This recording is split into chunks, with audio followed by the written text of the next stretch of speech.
Any Other Name by Jodi Picoult, published by Michael Joseph, and this is a dual timeline novel that is set both in the later 1500s, early 1600s, and in present day, just peeking ahead to 2027.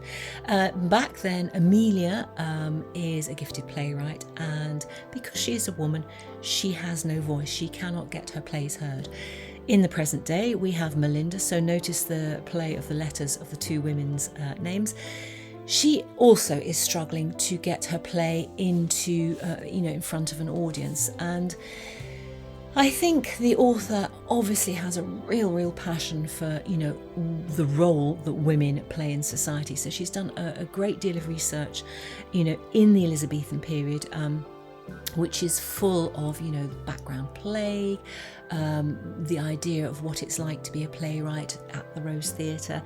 And so back then, Emilia teams up with Kit Marlowe, Shakespeare, and various bits of prose are slotted into the text, which you can then pick up at the end and actually see which plays they appeared in by Shakespeare.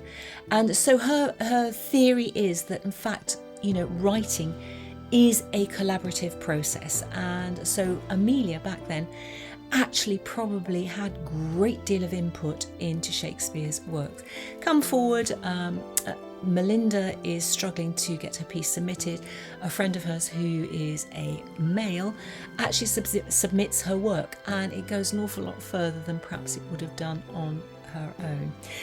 So this is a story of, it's kind of like a mystery, because, if you're a Shakespeare lover, you can actually sort of spot all the bits of prose and try and identify which play they belong to. And there's a reference point at the end where you can actually check out, what bits of prose appear in which of Shakespeare's plays.